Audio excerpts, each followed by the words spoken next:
नमस्कार मंडळी, कसे आहात सगळे? तर मी प्राजक्ता तुमचं सर्वांचं मनापासून स्वागत करते आपल्या चॅनलमध्ये.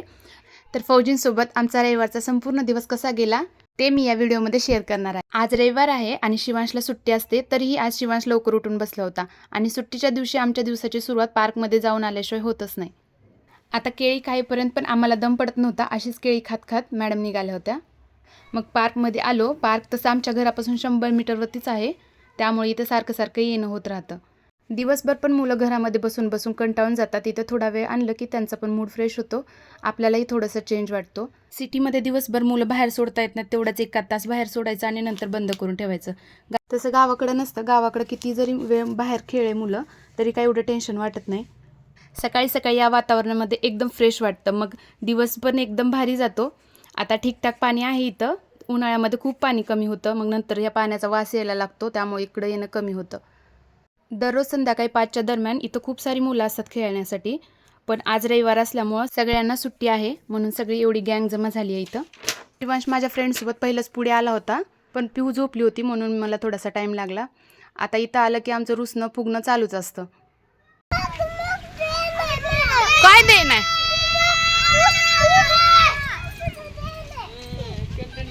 आता इथं आलं की 10-15 मिनिट एकदम मिळून मिसळून खेळतात. मग थोड्या वेळाने त्यांच्यामध्ये युद्ध चालू होतं. स्वतःची खेळणी सोडून दुसऱ्यांच्या खेळण्यावरती त्यांचा जास्त डोळा असतो. आता आमची इच्छा नसतानाही आम्हाला वापस जावं लागते, कारण 10 वाजता गेट बंद होतं. आता घरी तर आलो होतो, पण चावी अहोंकडे राहिली होती आणि ते त्यांच्या फ्रेंडसोबत मागे थांबले होते गप्पा मारत. मग त्यांना फोन करून बोलवून घेतलं.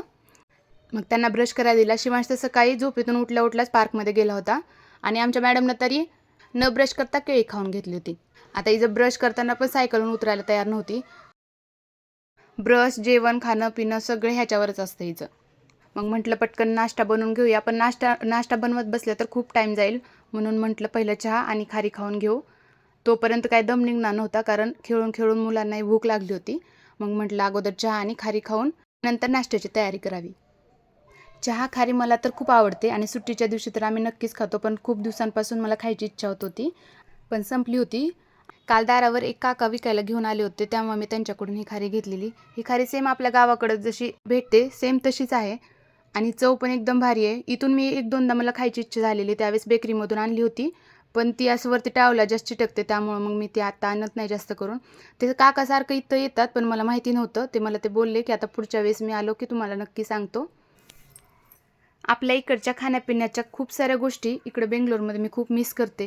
इकडे आपल्या इकडच्यासारखं फरसाण पण भेटत नाही. भगर उपवासाची जी भगर असते, खूप दुकानामध्ये मी शोधली, पण आपल्या इकडच्यासारखी नाही भेटत. आता तसले बनपाव पण घेतले होते मी. चौघांनी मस्तपैकी चहा खारी व ताव मारला. आता तुम्हाला वाटत असेल व्हिडिओमध्ये तिघंच दिसतोय. फौजी व्हिडिओमध्ये यायला नको म्हणत होते, म्हणून मी काय त्यांना फोर्स केला नाही. आता इथं पिऊ शिवांशची आयडी घालून घरामध्ये सगळ्या फिरत होती. नाश्त्याची पण तयारी करावी म्हणून ठरवत होते, पण अहो बोलले की आम्हाला केस कट करायला जायचं आहे. मग मी नाश्ता कॅन्सल केला. म्हटलं हे कटिंग करून येत आहेत, तोपर्यंत मग स्वयंपाकच करून घेऊया. आंघोळ करून घेतली. मग म्हटलं अगोदर पूजा करून घेऊ. पूजा केली.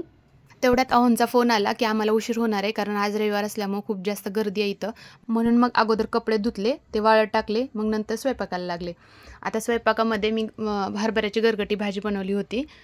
तर या भाजीचा डिटेल व्हिडिओ मी आपल्या चॅनलवरती अपलोड केला आहे, तर तुम्ही तो नक्की जाऊन बघा. एकीकडे भाजी शिजायला ठेवली.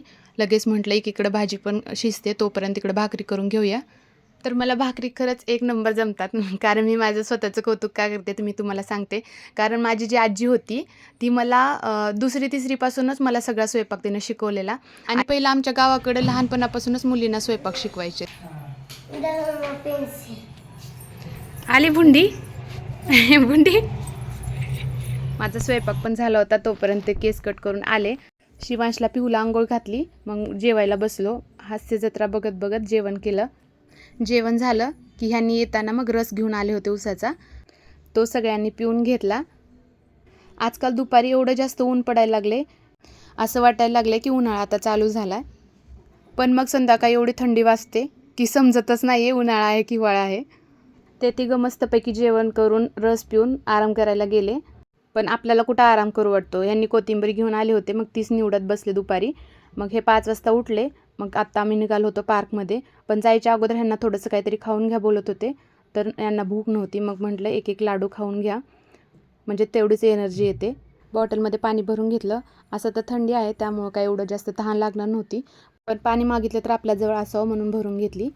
पार्कमध्ये तर आलो होतो, पण इथे एवढी जास्त गर्दी होती, असं वाटत होतं झोक्याचा तर नंबरच लागणार नाही.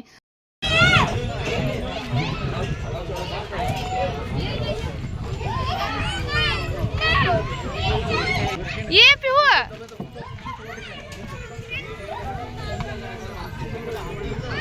घरापासून हे पार्क लांब असल्यामुळं रोज रोज यायला इकडं जमत नाही आणि घराजवळ जे पार्क आहे तिथं हे मुलांना खेळण्यासाठी काहीच नाही. त्यामुळं मग आठवड्यातून एकदा तरी मुलांना इकडे घेऊन येतो. आता आमच्या पिऊचं सगळं उलटंच असतं. आता घरी आलो होतो, जेवण वगैरे केलं.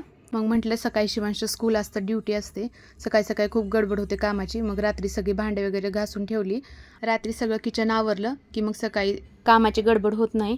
भांडी धुवून झाली, गॅस किचन कट्टा पण सगळं क्लीन करून घेतलं. तर असा गेला आमचा रविवारचा संपूर्ण दिवस. चला तर मग व्हिडिओ आवडला असेल तर व्हिडिओला लाईक, शेअर आणि आपल्या चॅनलला नक्की सबस्क्राईब करा. भेटूया नेक्स्ट व्हिडिओमध्ये. तोपर्यंत बाय बाय.